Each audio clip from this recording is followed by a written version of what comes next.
like, bro, yeah, she got a kid. Look at his back. Oh my god.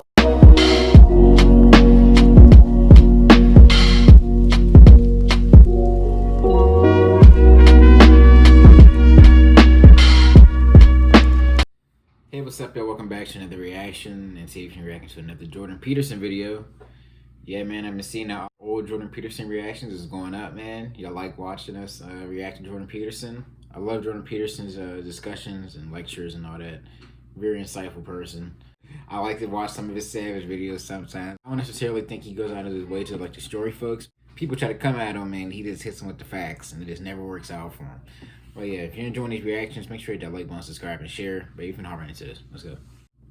Thank you. We'll take a question from upstairs. Please project your voice as there will be no microphone to the lady in the black. Thank you.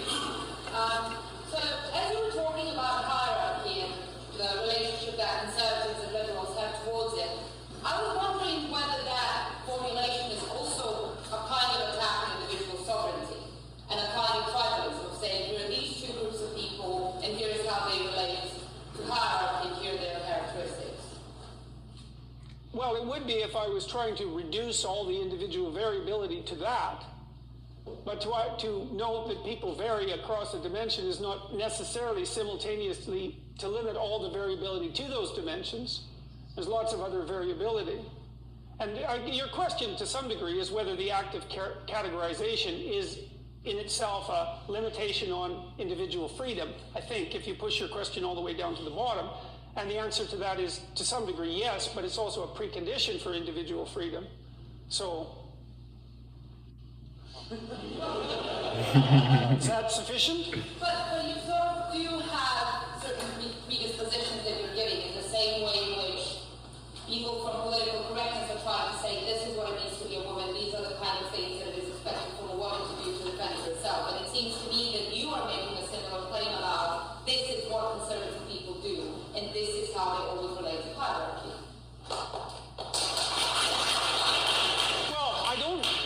I would say that I perhaps am doing that, but I don't see how that's the same as what the postmodernists are doing. I mean, as far as I can tell, the postmodernists aren't saying that the groups, the individuals within those groups, are characterized by any stable characteristics whatsoever, except for the fact of their comparative oppression. So I don't understand the first part of your argument. I mean, part of the reason that postmodern types have been going after me is because I've dared to say that men and women differ in temperament, which, by the way, they do. So, that's actually...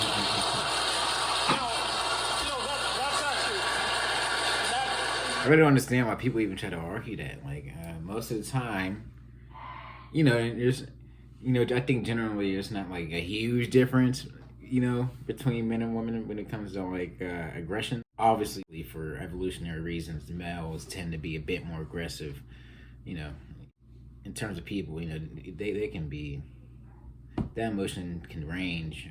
That's actually something that might be worth just differentiating quickly, because it's actually technically somewhat challenging, but also very much worth knowing.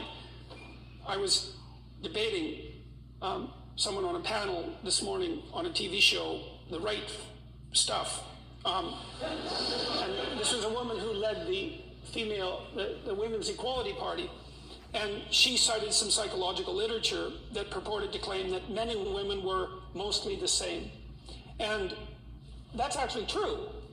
We are more the same than different. If you look at our temperaments, there's more overlap than there is variance by a substantial amount. And so even on the temperamental dimensions where there is most difference between men and women, the difference isn't of massive magnitude at the center of the distribution. So, for example, women are less aggressive than men, which is, by the way, why they try to commit suicide more often, but are much less lethal in their actions. That's one example, but there are many examples. If you draw a random woman and a random man out of the population, the probability that the man will be more aggressive is 60%. If you bet on the man, you win 60% of the time. That's not a walloping difference. It's not 95% of the time. It's a difference that is substantive, it's significant, it's measurable, but it's not large by the standards by which such things are judged. But that's not the point. The point is that most of the activity takes place at the extremes. So out on the tails of the distribution. So here's an example. About 9 out of 10 people in prison are male. Why? Because to be in prison, you have to be the most aggressive person, let's say in 100. Okay. Those differences at the midpoint are large enough so that if you go out to the extremes, 1 in 100 people, you have an overwhelming preponderance of men. And so you can have your cake and eat it too. You can say, well, yeah, broadly speaking, men and women are more the same than different. The overlap is greater than the disjunction. But that's not relevant if what's being selected is often at the extremes, and it often is. So, for example, with regards to engineering, there's a fair bit of evidence that people who are more interested in things than in people become engineers. Now, that's not really going to be, what is that, shocking? Are you shocked by that? You shouldn't be shocked by that, right? You can tell that not only by what engineers do, but you can tell that by how they think, and you can tell that just by talking to them, if you know a bunch of engineers. So, and it turns out that the largest temperamental difference that's known between men and women is actually interest in people versus interest in things. And so it has nothing to do with competence, but it has a lot to do with interest. And because you have to be very interested in things to go be an engineer, because that's all you're going to be doing if you're an engineer, then only those people who are extremely interested in things tend to become engineers. And most of them are men. And that's why even in places like Scandinavia, where a tremendous amount of effort has been put into flattening the sociocultural landscape, and successfully, by the way, there's still a preponderance of male engineers. And there's a preponderance of female nurses.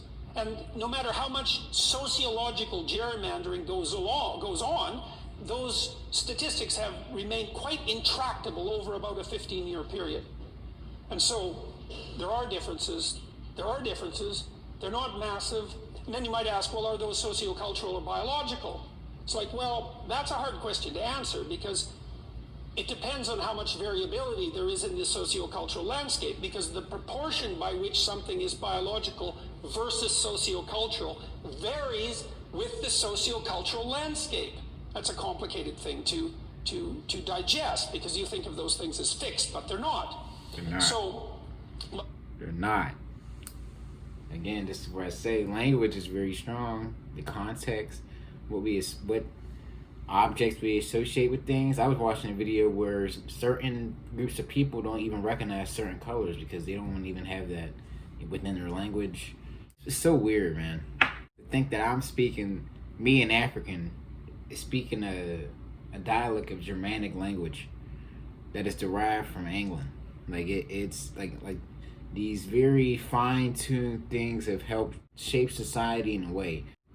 What we have demonstrated quite clearly, and this is mainstream science, despite the fact that people don't like it, this test has already been done. So we developed a personality model that's pretty stable across cultures, purely derived from statistical processes, an atheoretical model if there ever was one, and quite an unattractive model because of that conceptually, but that's beside the point.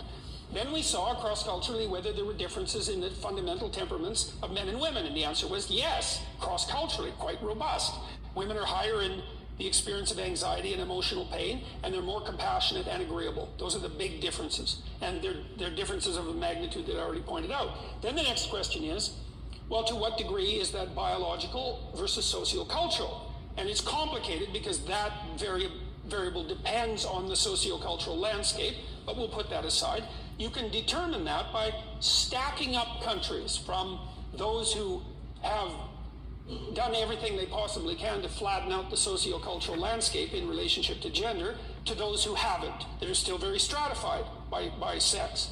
And then what you do is you look at the magnitude of the temperament differences in keeping with the variability that those countries have in terms of their sociocultural egalitarianism. And the sociocultural types, the social constructionists, their prediction is, as cultures become more egalitarian, men and women become more different, more the same, because it's environmental. That isn't what happens. Exactly the opposite happens. As you flatten out the sociocultural landscape, men and women become more different. The data is in. The experiment is done. tens of thousands of people, multiple countries. And it's not what anyone expected. And you might think, well, it's all the right-wing psychologists. It's like, all the right-wing psychologists are in this room, sitting in this chair.